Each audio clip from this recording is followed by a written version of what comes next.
देखे और मुस्कुरा कर बोले, कह मुनि बिहसी गूढ़ मृदुबानी, असुता तुम्हार सकल गुण खानी। महाराज, आपकी बेटी समस्त सद्गुणों की खान है। इनका नाम उमा अंबिका भवानी होगा। इनका सौभाग्य अखंड होगा। संसार की देवियां आपकी बेटी के नाम का स्मरण करके जीवन में पातिव्रत धर्म का पालन करेंगी। आपकी बेटी की सर्वदा पूजा होगी। आपकी बेटी के कारण आपको यश की प्राप्ति होगी। महाराज, नारद जी सब बताए। हिमांचल जी बोले, हम तो दोष पूछे थे पहले, कहु सुता के दोष गुण। नारद जी बोले, होगा तब ना बतावेंगे। बेटी में तो नहीं है महाराज, लेकिन इनके जो पति होने वाले हैं ना, उनमें थोड़ा थोड़ा दिखाई दे रहा है। कहिए तो उनका बता दे। हिमांचल जी बोले, बताइए। नारद जी बोले, नोट करते जाइए। सबसे पहले, अगुण अमान मातु पितु हीना। नारद जी बोले, आपके बेटी का पति अगुण होगा। क्या होगा? बोला करिए। अगुण, अगुण मने, हाँ यही ठीक, यही हिमांचल जी भी यही समझे, कोई गुण ना हो। बात वो नहीं होती जो कही जाती है, बात वो होती है जो सुन के समझ ली जाती है। कहने वाला अपनी चेतना से कहता है और सुनने वाला अपनी चेतना से उसका अर्थ निकालता है। पिताजी नहा रहे थे बाथरूम में। छोटा बेटा 8 साल का बाथरूम का दरवाजा सरकार खटखटाया। कहा, पिताजी अंकल आए हैं। बाबूजी बाथरूम के भीतर से बोले, रोको मत जाने दो। बेटा का सुन लिया, रोको मत, let him go. Narad ji बोले, आपके बेटी का पति अगुण होगा। नारद जी कहना चाहते हैं, अगुण यानी सत रज तम तीनों गुणों से परे होगा, त्रिगुणातीत होगा। हिमांचल समझ गए, अगुण यानी उसमें कोई गुण नहीं होगा। नारद जी बोले, अमान होगा। अमान यानी मान सम्मान से परे। बाबा एकदम आनंद में रहते हैं। देखिए, बाबा की पूजा जितनी सरल है, उतनी सरल किसी देवता की पूजा नहीं। कुछ ना मिले, एक लोटा पानी लीजिए, कोई मंत्र याद ना आवे, हर हर महादेव हर हर महादेव ये भी याद नहीं है, बम बम बम बम कह के चला दीजिए, बाबा गदगद। मान सम्मान से परे, अमान होगा। हिमांचल समझ गए, अमान मने उसका कोई सम्मान नहीं करेगा। नारद जी बोले, मातु पितु हीना, उनके माता पिता नहीं है। हिमांचल जी पूछे, मर गए क्या? बोले, मर गए नहीं, थे ही नहीं, प्रारंभ से ही नहीं थे।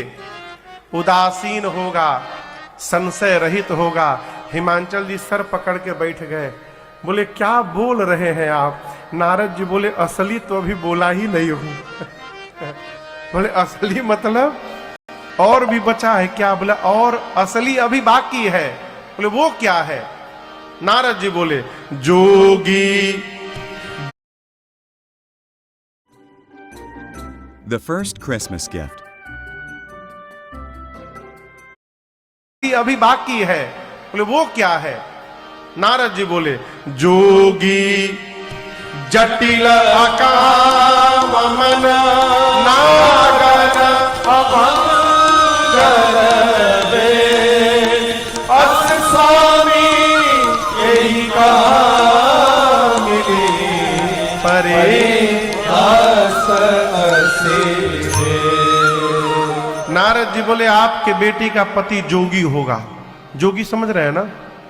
आप समझिए, आप अपने लड़की के लिए लड़का देखने गए किसी के घर में, लड़के घर में आप बेटा देखने गए, लड़का देखने गए, बाहर चाय पी रहे हैं, तब तक लड़का जोगी का वेश बना के सारंगी लिए बजाते हुए निकले। आप विवाह का बात करिएगा कि भागिएगा वहां से।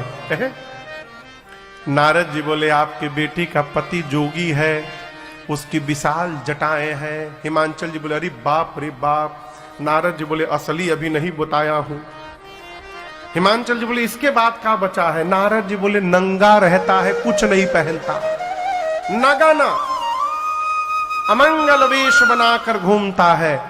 ये सब मैं अपने मन से नहीं बोल रहा हूं, आपकी बेटी की हाथ की रेखाएं ऐसा बता रही है। हिमांचल जी नारद जी को थोड़ी किनारे ले गए। और जाकर बोले कोई उपाय है? हिमांचल जी नारद जी पूछे कैसा उपाय? हिमांचल जी बोले दूल्हा बदलने का कोई उपाय रखे हैं आप? नारद जी बोले कहम मुनि सहिमवंत सुनु, जो विधि लिखा लीला, देव धनुज नर नाग मुनि को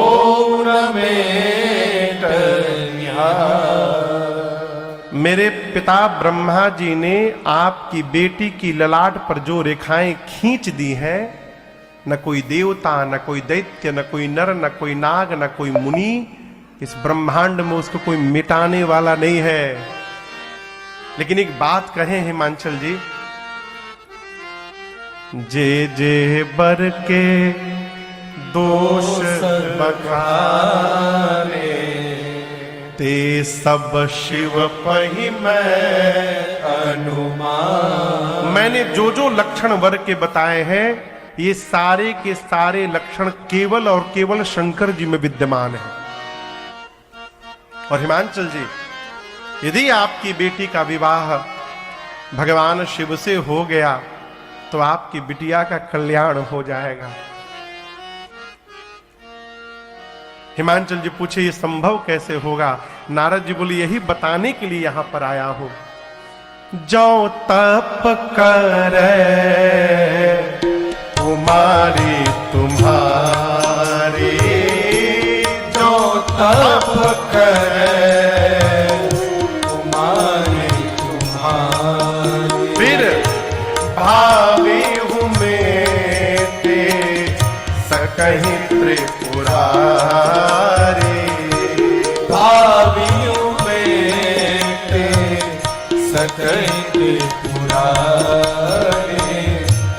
यद्यपि बड़ा अनेक जग माही, यद्यपि बड़ा अनेक जग माही, परंतु एही कहाँ शिव तजे दूसर नाही, एही कहाँ शिव तजे दूसर नाही, एही कहाँ शिव तजे दूसर नाही। नारद जी ने कहा महाराज, वर तो संसार में अनेक हैं, परंतु आपकी बिटिया के लिए महेश को छोड़कर दूसरा कोई वर नहीं है। यद्यपि भगवान शंकर दुराराध्य पे अहि महेशु है, लेकिन मैं कहता हूं आपकी बिटिया यदि तप करेंगी तो भगवान शंकर अवश्य प्राप्त होंगे। अगले दिन प्रातः काल मां पार्वती अपने माता पिता को प्रणाम करके छोटी सी अवस्था में वन में जाकर मां ने इतना कठोर तप किया है, आकाशवाणी हुई असतपकाहु न कीन भवानी, भय अनेक धीर मुनि ज्ञानी। हे भवानी यहां पर दर्शन करिए। अभी पार्वती जी भवानी नहीं हुई है सरकार, अभी वो पार्वती है, शैलजा है, उमा है, भवानी नहीं है। भवानी कब होंगी? जब भव यानी भगवान शिव की अर्धांगिनी बनेंगी तब भवानी होंगी। लेकिन यहां आकाशवाणी ने क्या कहा? असतपकाहु न कीन्हा भवानी। हे पार्वती जी, हम आपको भवानी कह रहे हैं, अर्थात आपकी जो मनोकामना है वो पूर्ण होती है। आप बहुत शीघ्र भव की भवानी बनेंगी, ये हमारा आपको आशीर्वाद है। इधर जब से मां सती का शरीर त्याग शांत हुआ, भगवान शंकर को वैराग्य आ गया। कैलाश से निकले, कहीं कथा होती, श्रवण करते, भगत मिलते, सुनाते। शंकर जी के नियम प्रेम को देखकर एक दिन राम जी प्रकट हो गए। प्रगटे राम कृतज्ञ कृपाला। और दर्शन करिए, राम जी ने प्रकट होकर पार्वती मैया के जन्म की कथा विस्तार पूर्वक शंकर जी को सुनाई। किसने सुनाई? राम जी ने। जब राम जी पार्वती जी की कथा सुना रहे थे, तब शंकर जी मन ही मन सोच रहे हैं, धन्य है प्रभु आप, जिन पार्वती ने पिछले जन्म में आपकी कथा नहीं सुनी, उन्हीं पार्वती की कथा आप इतने प्रेम से सुना रहे हैं। जब कथा पूरी हो गई तो राम जी ने पूछा, कहिए बाबा कथा कैसी रही? शंकर जी बोले, इतना दिव्य कथावाचक जब कथा सुनाएगा तो कथा अपने आप दिव्य हो जाएगी। अद्भुत। राम जी बोले, इतनी अच्छी मैंने आपको कथा सुनाई, दक्षिणा कुछ नहीं देंगे हमको? शंकर जी ने कहा, जो आज्ञा प्रभु। तो राम जी ने कहा, मेरी यही दक्षिणा है, जाए विवाह हुसैल जही यहाँ मोहि मांगे। आप जाकर पार्वती जी से विवाह करिए। शंकर जी ने कहा, प्रभु आप जो कह रहे हैं उचित नहीं है, परंतु माता पिता सदगुरु और स्वामी के वचन पर उचित अनुचित का विचार नहीं करना चाहिए, उसका पालन करना चाहिए। इसलिए हे नाथ, आज्ञा सिर पर नाथ तुम्हारी, आपकी आज्ञा सिरोधारी है। राम जी अंतर ध्यान होकर गए। शंकर जी ने मन में विचार किया कि इन पार्वती ने पिछले जन्म मेरे भगवान की परीक्षा ली थी, अब इस जन्म में जब तक मैं इनकी परीक्षा नहीं लूंगा मैं विवाह नहीं करूंगा। तो शंकर जी ने सप्तऋषियों को बुलाकर पार्वती जी की निष्ठा का परीक्षण करने के लिए भेजा। और यहां दर्शन करिए, क्रम से मुनि पहुंचे तो मां से पूछते हैं, कहिए किस लिए आप तपस्या कर रही हैं भवानी जी? कही अबराधव का तुम चाहू, हम सन सत्य मरम किन कहू, सत्य सत्य बताइए। मां ने कहा, देखिए ना, मैं असंभव को संभव करना चाहती हूं, पानी के ऊपर दीवाल खड़ा करना चाहती हूं। मुनि पूछे कैसे? पार्वती जी बोली, मैं अपने गुरुदेव नारद जी की बात मान करके शंकर जी को पति के रूप में प्राप्त करना चाहती हूं। मुनियों ने पहला प्रहार नारद जी पर मारा, गुरु जी पर। बोले क्या बोली? नारद जी की बात मानकर आप घर बसाना चाहती हैं? आपको पता ही नहीं, नारद जी की बात जिसने मानी उसका घर बसा नहीं, घर उजड़ गया। और आप उनकी बात मानकर शंकर जी को पति के रूप में चाहती हैं। नारद जी की बुराई किया मुनियों ने, मैया कुछ नहीं बोली। अब मुनि लोग पार्वती जी के पिताजी पर प्रहार किए। आपका दोष नहीं है, आपके पिता हिमालय जड़ बुद्धि के हैं ना, आपकी बुद्धि भी जड़वत हो गई है। मैया इस पर भी नहीं बोली। मुनियों ने भगवान शंकर को लपेटा, कहा, अरे किसको आप चाहती हैं? भीख मांगी भव खान। आप जिसको पति के रूप में चाहती हैं वो भिक्षा मांग के भोजन करते हैं। जो स्वयं भीख मांग के खाता है, आपका पेट क्या भरेगा? मैया इस पर भी मुख नहीं खोली। मुनियों ने अब विकल्प ला कर दिया, हम आपके लिए बहुत सुंदर एक रिश्ता लेकर आए हैं, उनमें कोई दोष नहीं है। दूषण रहित सकल गुण राशि, श्रीपतिपुर वैकुंठ निवास। कहिए वैकुंठाधिपति भगवान श्री हरि से आपका विवाह करा दे, उनमें कोई दोष नहीं है। अब मां ने अपना मुख खोला। मां बोली, देखिए आप लोग कह रहे हैं कि गुरु जी मेरे नारद जी की बात मानूंगी तो मेरा घर उजड़ जाएगा। आप लोग बोले हैं, अब मैं बोल रही हूं, मेरा घर उजड़े चाहे बसे, मैं अपने गुरु जी की आज्ञा की अवहेलना करने वाली नहीं हूं, गुरु आज्ञा का त्याग नहीं कर सकती। और दूसरी बात, शंकर जी में महादेव अवगुण भवन, मानती हूं विष्णु सकल गुण धाम, लेकिन हम एक बात कहें, लगन इनसे हम लगा बैठे, जो होगा देखा जाएगा। लगन इनसे लगा बैठे, जो होगा देखा जाएगा।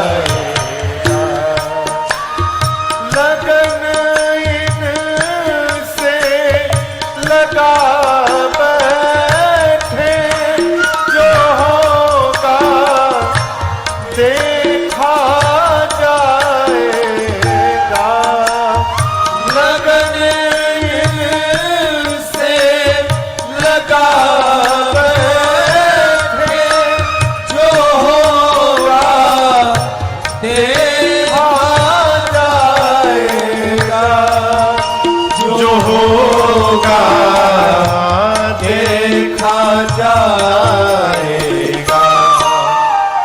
इन्हें अपना, इन्हें अपना, इन्हें अपना बना बैठे जो होगा देखा जाएगा। इन्हें अपना बना बैठे जो होगा देखा जाएगा।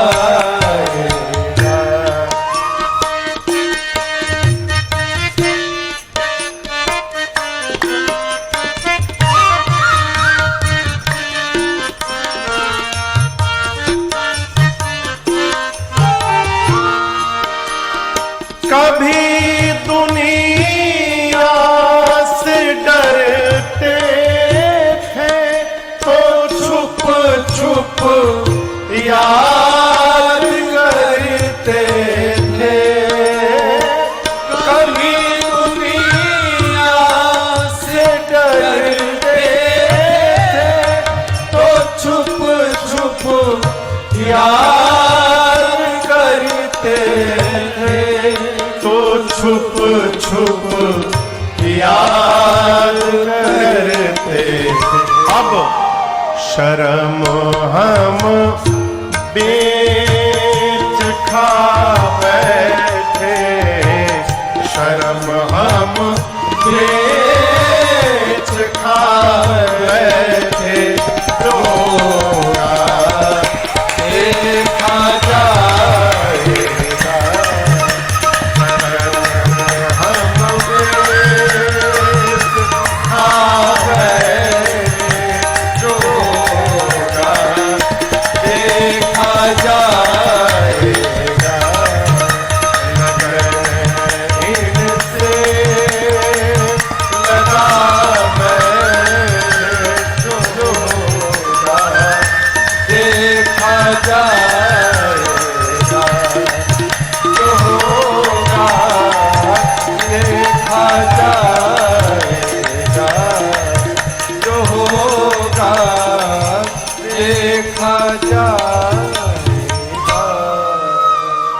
क्या कहा मैया ने?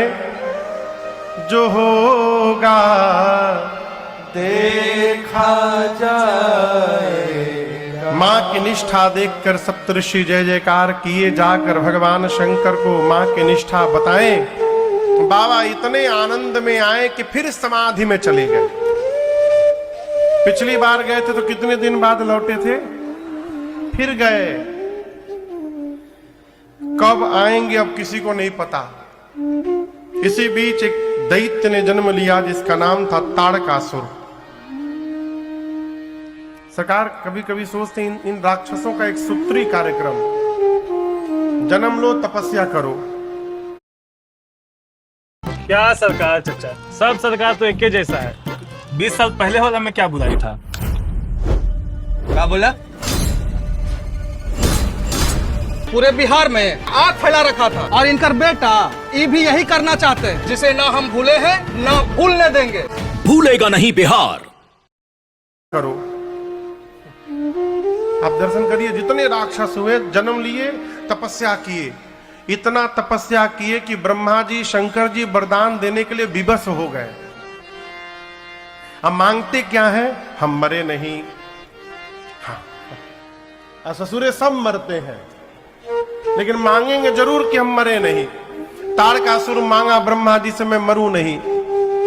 ब्रह्मा जी बोले कुछ और मांगो, मरना तो पड़ेगा। अब दिमाग लगाने लगा कैसे न मरूंगा, तो सोचा शंकर जी समाधि में है, कब आएंगे।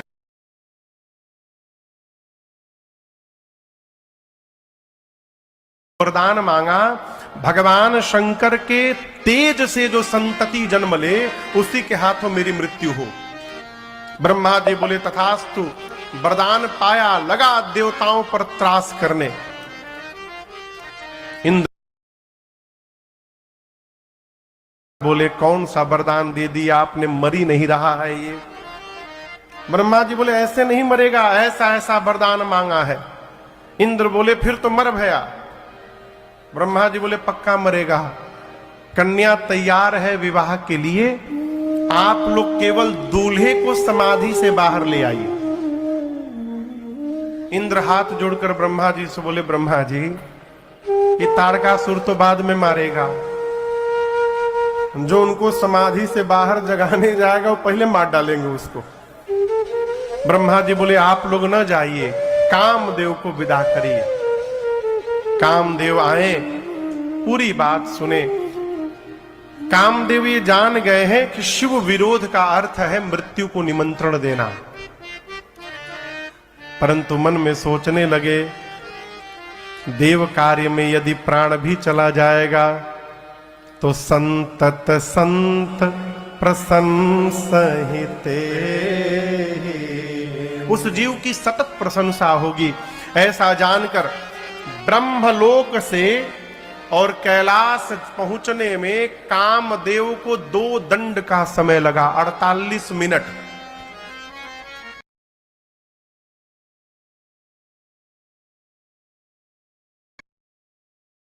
पूरी सृष्टि काम के वशीभूत हो गई। कैलाश पहुंचे, देखे भगवान शंकर पर कोई प्रभाव नहीं। क्रोध में आए, एक आम के वृक्ष पर पत्तों के पीछे छिपकर धनुष पर 5 बाण रखकर खींचकर जैसे बाबा के हृदय में उतारा, और जैसे बाण लगा भगवान शंकर का नेत्र खुल गया। बाबा लगे देखने किसने मारा, दाएं बाएं सामने नीचे देखे, तब तक ऊपर सौरव पल्लव मदन बिलोका भयउ कोपकंपे त्रैलोका। जैसे कामदेव पर दृष्टि गई, बाबा का शरीर क्रोध से कांपने लगा, और उसी क्षण बाबा का तीसरा नेत्र खुला।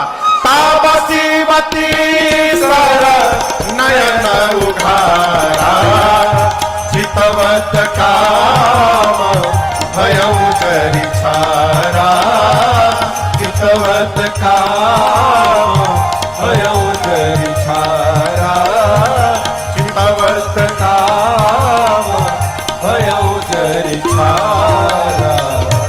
जैसे बाबा का तीसरा नेत्र खुला, उसी क्षण कामदेव वहीं पर जरी के भस्म हो गए। हाहाकार मच गया, डर पे सुर भय असुर सुखारी।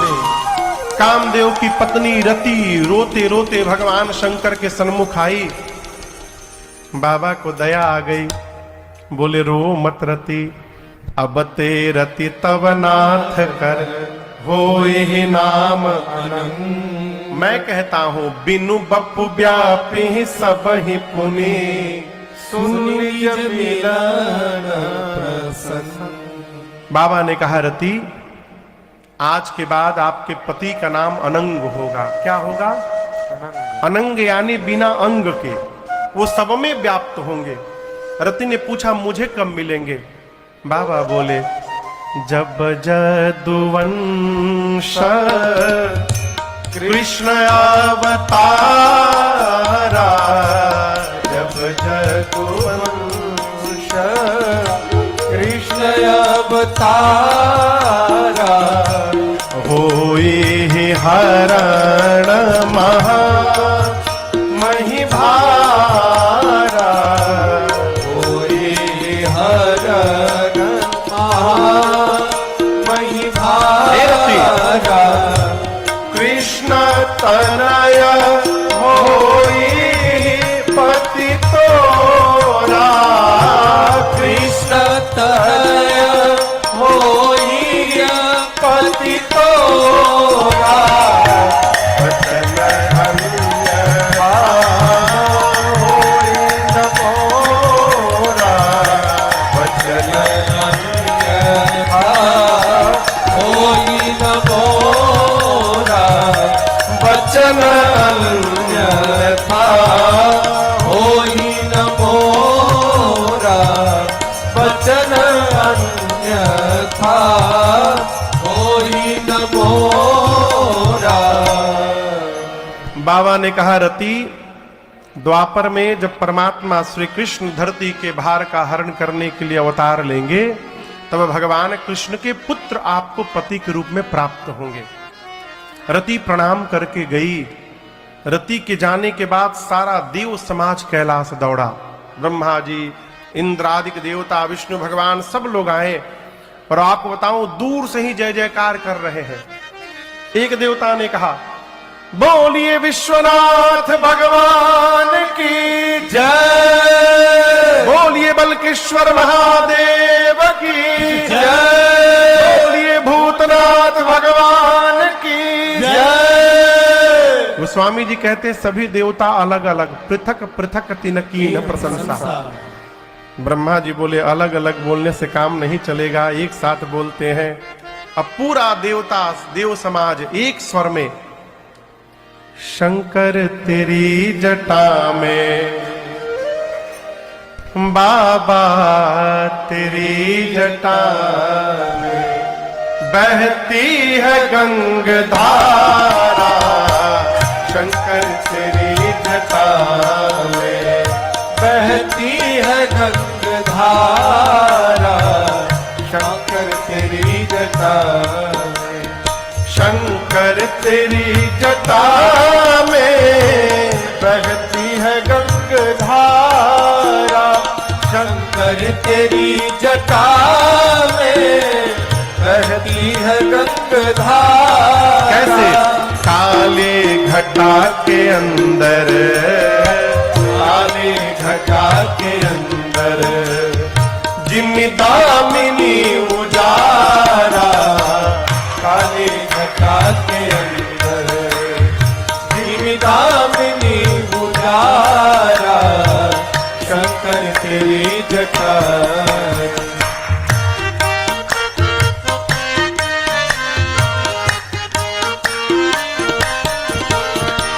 गल मुंड माल राजे, शशि भाल पर विराजे, गल मुंड माल राजे, शशि भाल पर विराजे, और डमरू निनाद बाजे, डमरू निनाद बाजे, कर में त्रिशूल धारा, डमरू निनाद बाजे, कर में त्रिशूल धार, बसन धारी, शिव नाम तारे,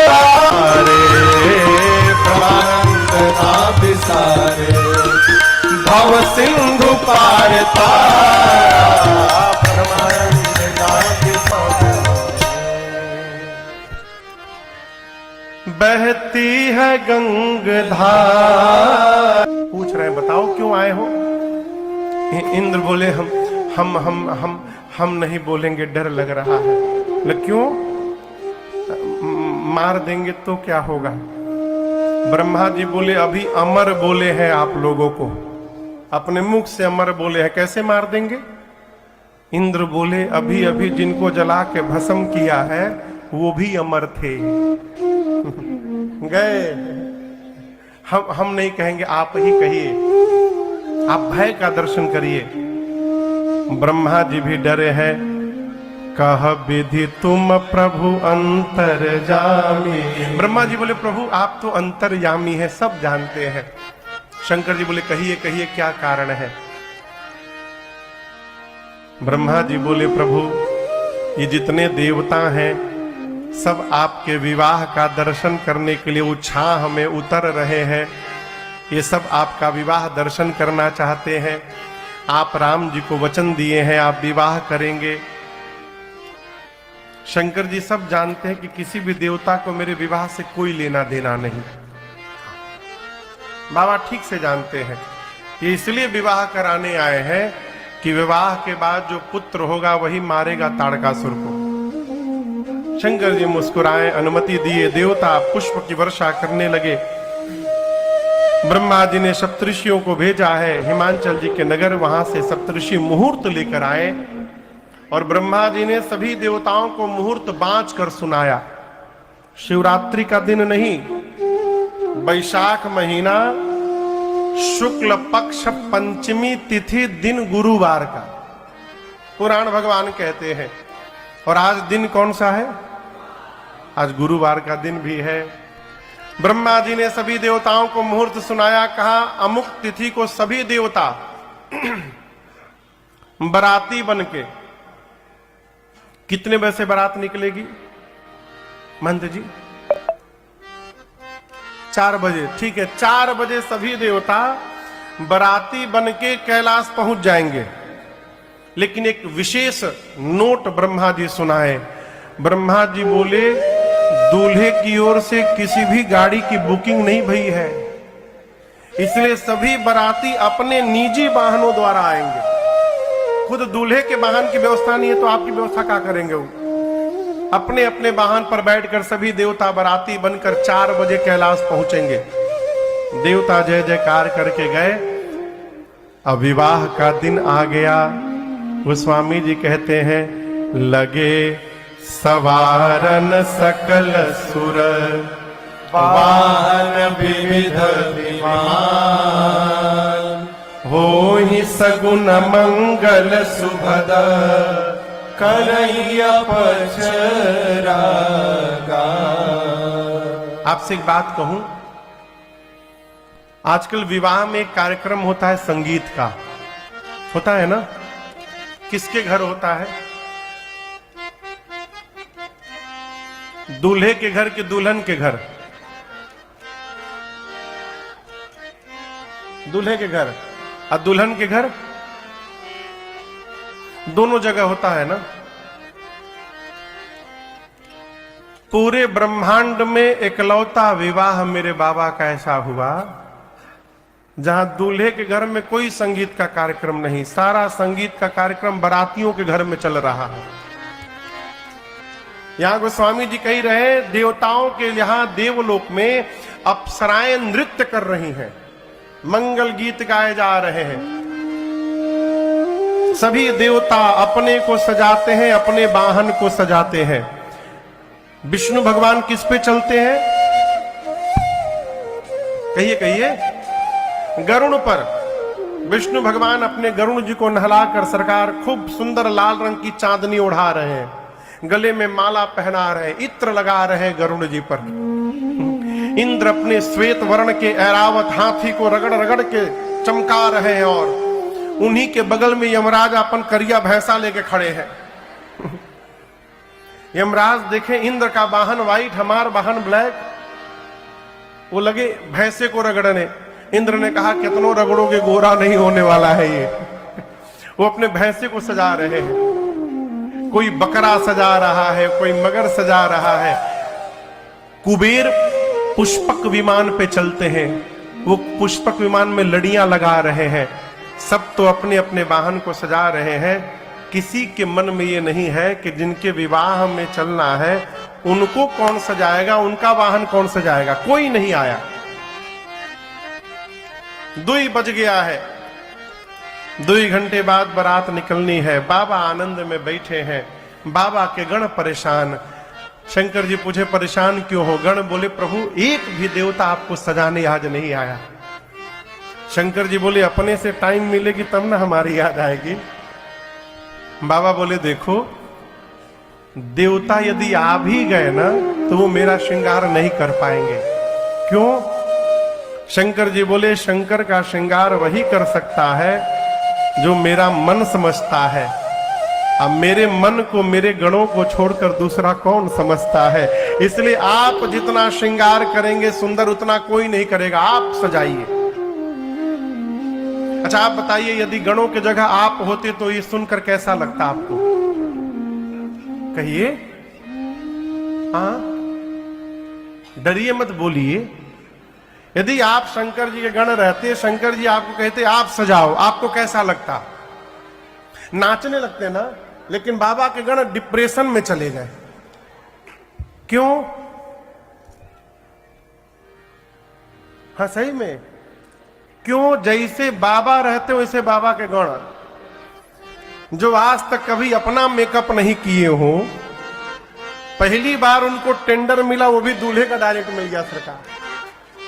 अब वो सोचने लगे हम सजाएंगे तो सजाएंगे कैसे। बाबा बैठ गए और आप दर्शन करिए पूज्यपाद गोस्वामी तुलसीदास जी महाराज इन चौपाइयों के माध्यम से भगवान शंकर का श्रृंगार करते हैं। आइए हम और आप भी उस भाव में प्रवेश करें। बाबा कहते हैं, शिव ही शंभु गण करहि श्रृंगारा, शिव ही शंभो गण करहि श्रृंगारा, जटा मुकुट अहे मोरु सवारा, जटा मुकुट अहे मोर सवारा, कुंडल कंकन पहिरे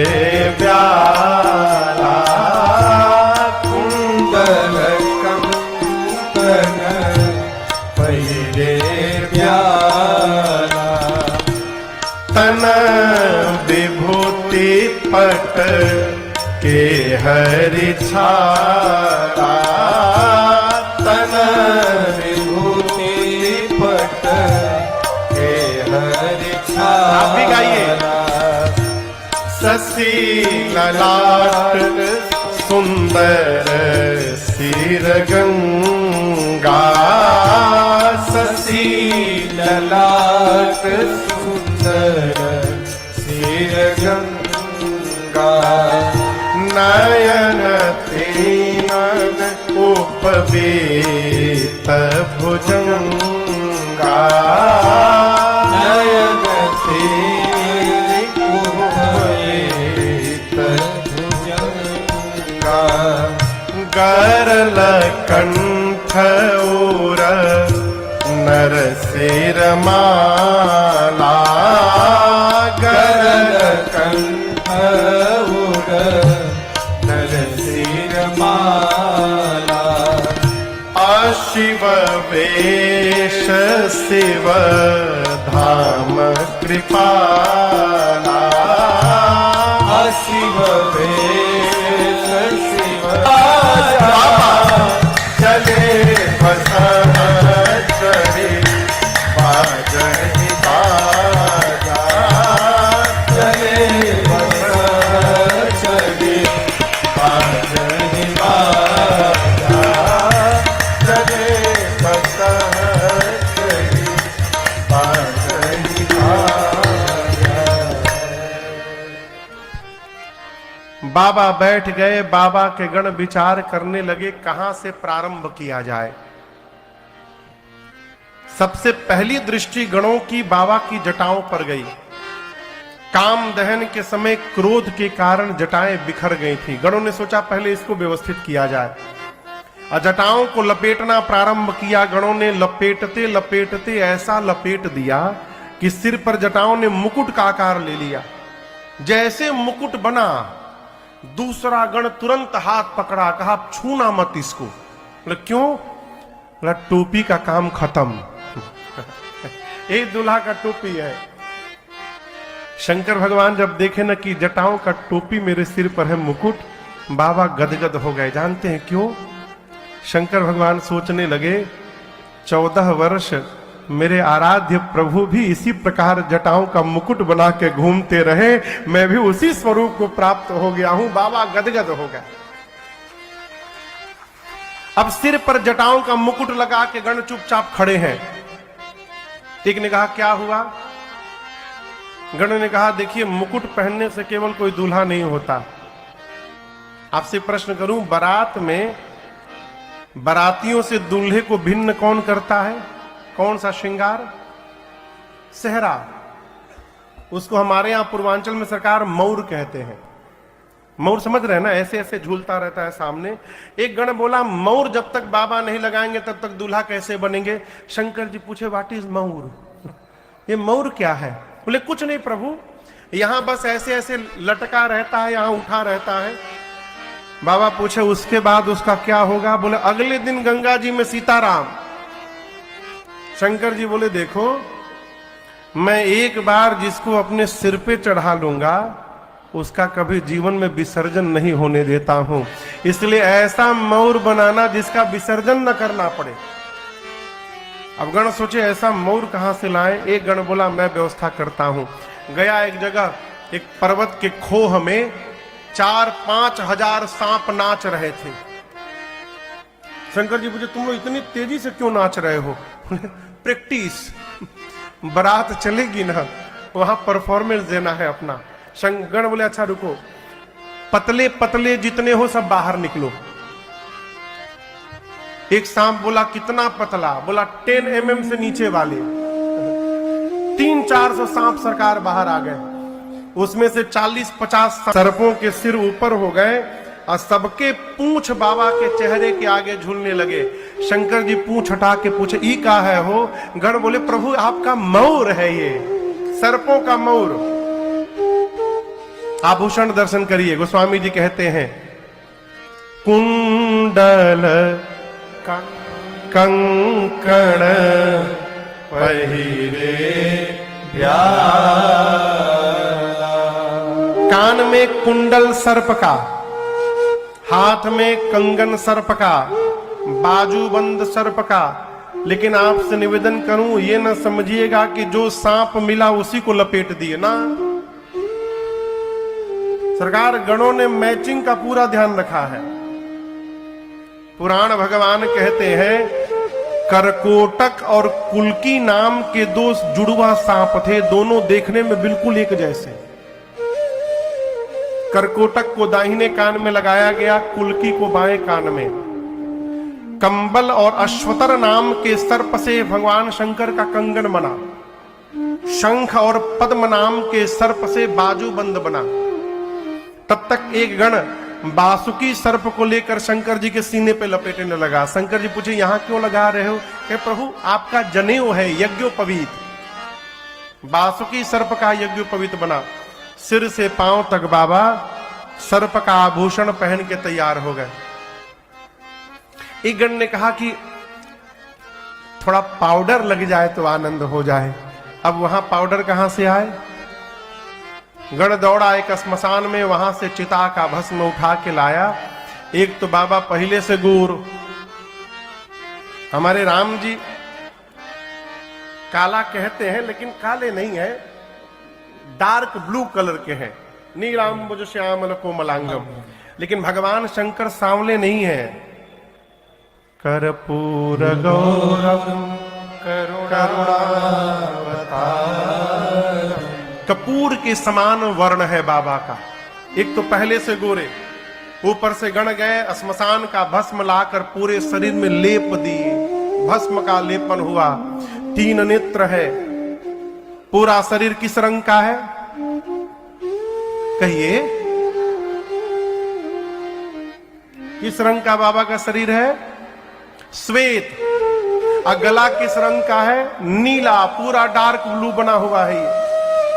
ललाट पर चंद्रमा है, सिर पर देव नदी गंगा है, एक हाथ में त्रिशूल, एक हाथ में डमरू। एक गण ने कहा कि गला थोड़ा सूना लग रहा है। सूना अभी भरता हूं।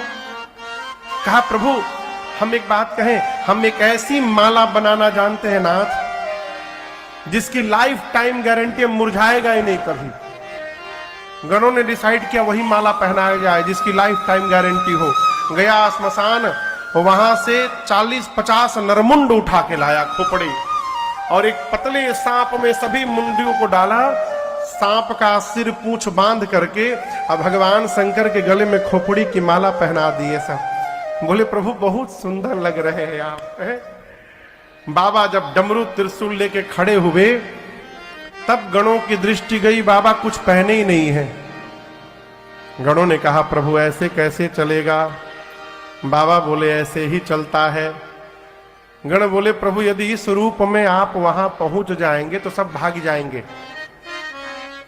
गणों ने बाघंबर उठाया, बाबा के कमर में लपेटा और सरकार एक सांप से बांध दिया उसको। और गणों ने सांप से कहा देखो जब तक बाबा लौट के वापस ना आ जाए तुम हिलना मत यहां से। बोला बिल्कुल नहीं हिलूंगा। एक हाथ में त्रिशूल